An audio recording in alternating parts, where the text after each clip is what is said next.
All right, here we are on our week 4 to go video or training recap video on my road to Cairns Ironman 2026. So for those of you who are new to the channel, welcome. For those who've been here before, welcome back. My name is Trindall. I'm a 57-year-old triathlete based in Brisbane, Queensland, Australia. And as the title of the video says, I'm training for Cairns Ironman, which is now just a few weeks away. So these are just weekly recaps of how my training went and a little bit of a log for myself for the future as well. So anyway, let's get straight into it. Week 4 to go kicked off with a Monday, and this week I actually did have a rest day on the Monday. So nothing really exciting there, just a nice easy day, no training, just getting that recovery in and letting that fitness build in its own way. So moving on to Tuesday. Tuesday we were raining here in Brisbane, so heading on the side of caution, I jumped on the indoor bike. I've got a great little setup there with a Wahoo kicker cord, smart trainer and an elite riser on the front, and I rode on the ROUVY platform via a smart TV and did a 2-hour ride on the actual Cairns course itself. So just it's a nice way to I guess have a look at the course prior to the race. And I'm hoping that I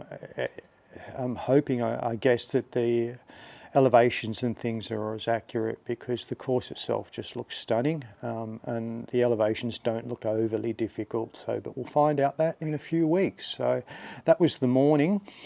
In the afternoon at lunchtime, I headed into our pool, threw on the wetsuit, and I've discussed this before. I'm doing a pool wetsuit swim each week, and we have a 50-metre indoor pool here that's heated to 28 degrees. So I'm doing that for the heat adaptation, so a little bit of heat training heading into Cairns, because it will be a wetsuit swim at Cairns and the water temperature will be around the 24 degrees. And they do that wetsuit swim in Cairns is for the box jellyfish, though, even though it's not the season for them. They're still being a little bit cautious and putting us in wetsuits there as well. So, and as triathletes, we all love a wetsuit swim, so none of us are going to complain. It's just a matter of managing that heat and making sure we don't overheat at the start of the day on what will be a long and enjoyable day, hopefully. So swim went well, felt really comfortable in the water. With that wetsuit, it's almost a half catch up, just letting the wetsuit glide through the water and doing its job, keeping the heart rate in that zone 2 and just rolling through, and really happy with the time that I swam for that 3,500 metres as well. So I'm very comfortable with my swim, where my swim is at heading into Cairns, even though I'm only swimming twice a week, and in this particular week I only swam once a week, and we'll talk about why a little later in this video. So Wednesday morning is going to be my long run for the week, and I've spoken about this a few times now. I've split my long ride and my long run, where historically I was doing my long ride on a Saturday and my long run on a Sunday. I found at 57 I'm struggling to recover enough to get the best out of that run. So what I'm doing now is I'm doing my long run in the middle of the week, and that gives me those few days heading into the Saturday long ride. So I did 2 hours and 25 minutes just in zone 2, just concentrating on form and practicing a little bit of my nutrition there as well. I took 90 grams of carbs per hour in that run, and I finished the run feeling quite good. I didn't want to push out more than that sort of 2 hour 25. Because I'm really mindful of injuries that running longer, especially as you start fatiguing as you run longer, can cause, and especially this close to Cairns. I recovered well from that run. Thursday morning I felt good. I jumped back on the indoor bike again, and I did a 90-minute session. Now that 90-minute session has a 13-minute progressive warm-up, where I load the power, and I'm using ergo mode here. So I've programmed this in myself, thrown it into ROUVY. So I'm still riding on the Cairns course, but it's on an ergo mode. So it has a 2-minute recovery spin at 135 watts. And then I do 3 by 18 minutes at 175 watts with a 3-minute recovery at 130 watts between each.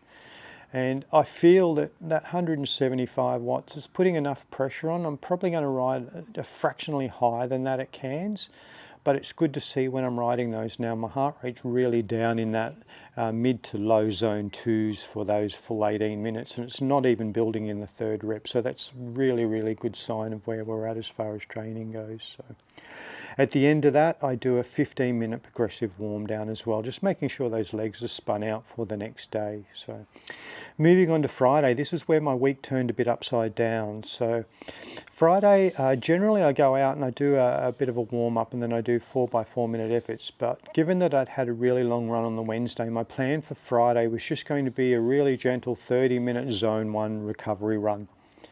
And it's funny how sometimes in a zone, in the easy sessions, things can happen. So I got about probably 17, 18 minutes into this run down towards Woody Point here in on the peninsula.